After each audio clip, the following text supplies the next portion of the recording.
In the annals of history, wars are often remembered for their generals, their battles, and the treaties that followed. Yet, there are times when the spark that ignites a conflict is not a king's ambition or a nation's hunger for land, but something far more unexpected. This is the story of how a single animal, innocent and unaware of the consequences of its presence, became the unlikely catalyst for bloodshed. It began in a time when borders were fragile and kingdoms eyed each other with suspicion. Two nations, locked side by side, had spent decades in uneasy peace. They traded goods and sometimes even intermarried, but beneath the surface lay old grudges, scars of past battles that had never fully healed. People on both sides lived with a quiet tension, knowing that one misstep could unravel everything. The animal at the center of it all was no mighty beast, no mythical dragon or war elephant. It was a creature small in stature, yet rich in value. Some say it was a prized hunting dog, others claim it was an exotic bird brought from distant lands, while local legends insist it was a sacred cow, revered by one nation and despised by another. Whatever its form, what mattered was the meaning it carried for both peoples.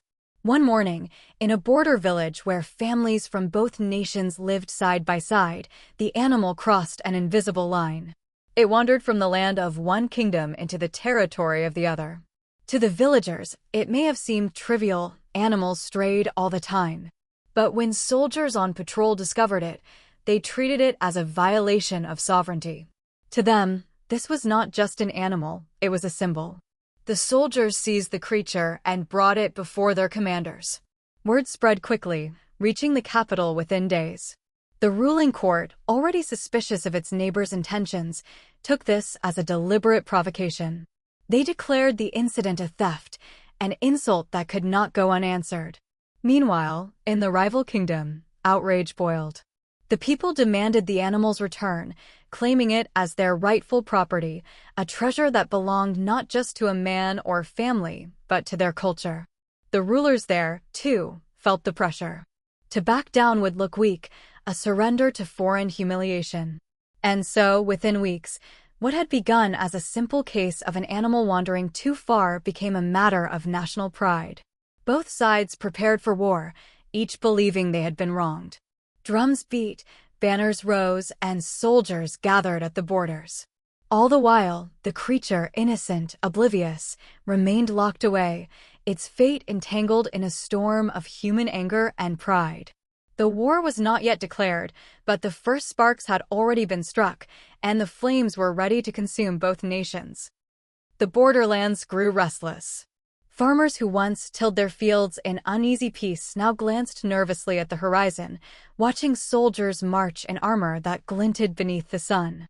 Villages that had once traded bread and salt now prepared for the unthinkable.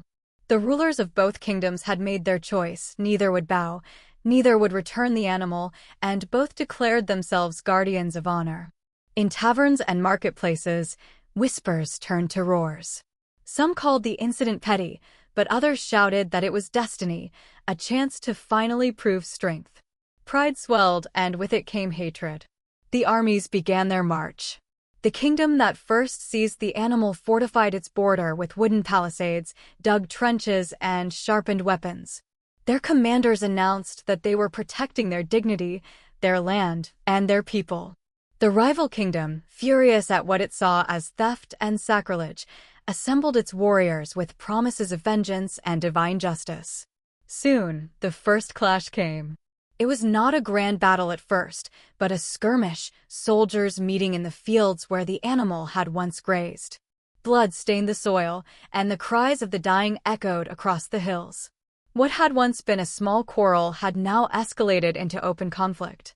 Letters were written to allies, calling for support. Neighboring states, eager for land or fearful of being next, took sides. What began as two kingdoms feuding over a creature turned into a regional war, a storm of alliances and betrayals. And still, at the heart of it all, locked in a pen within a guarded fortress, the animal remained alive. Its captors paraded it as proof of their strength. The other kingdoms swore it would free the creature and punish those who dared hold it hostage. To both sides, it was no longer flesh and blood, it was a banner of war. Villages burned, rivers ran red, and thousands who had no part in the quarrel lost their lives. Children were carried from their homes, elders wept, and soldiers marched into endless battles. And yet, when the people looked for the cause, it always came back to the same thing, the animal that had wandered where it was not supposed to go. By now, the world outside began to take notice. Travelers and merchants carried stories of the absurd conflict. To some, it was a tale of foolish pride. To others, it was proof of how fragile peace could be, how little it took to shatter it. The war raged on, each side too deep in blood to retreat. Armies clashed again and again, each time larger, each time deadlier. The animal, unaware of its role, simply lived on, eating, sleeping, breathing, while men slaughtered one another in its name. But wars never burn forever. And soon, whispers began in both courts. Whispers of exhaustion, of famine, of emptiness. The question arose, how long could they keep fighting over something so small when everything else was crumbling around them? The seeds of peace were being planted, but not out of wisdom, only out of desperation. And the story of the animal was far from over. Villages burned, rivers ran red, and thousands who had no part in the quarrel lost their lives. Children were carried from their homes, elders wept, and soldiers marched into endless battles.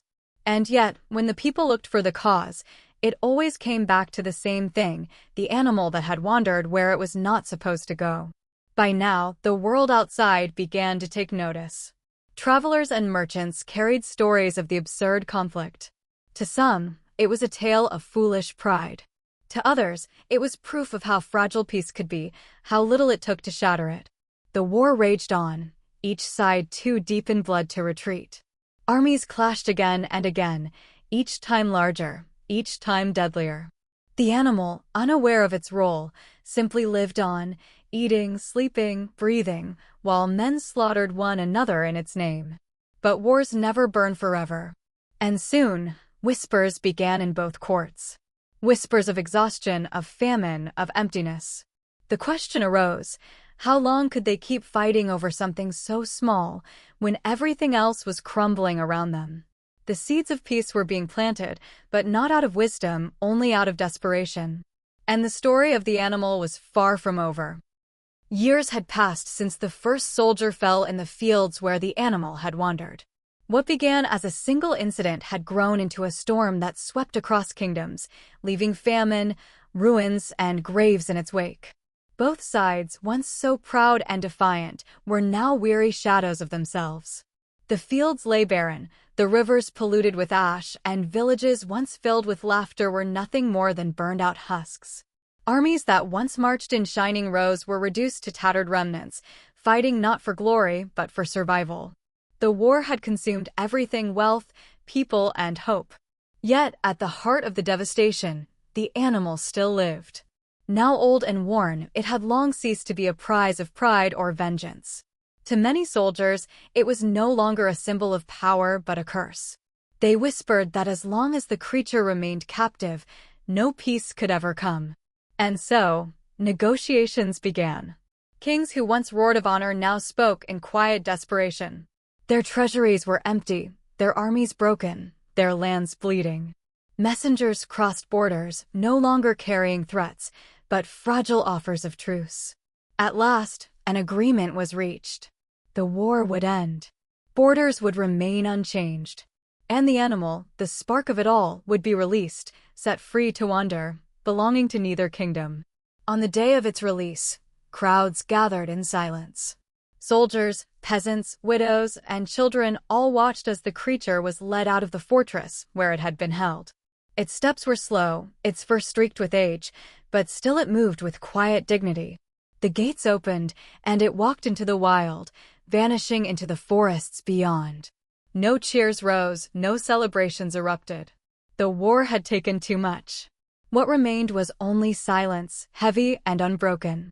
But as years turned to decades and decades to centuries, the story did not die. It grew. Generations told it to their children, and the tale changed with each retelling. To some, it became a parable of pride, that kingdoms had destroyed themselves over nothing but a beast. To others, it was a story of fate, that the animal was no ordinary creature, but a messenger of destiny, sent to test the arrogance of rulers. Historians argued whether the animal had even existed, or whether it was simply a myth born from suffering. Yet in villages, people swore their ancestors had seen it, had lived through the madness it had caused. The war was gone, but the legend lived on.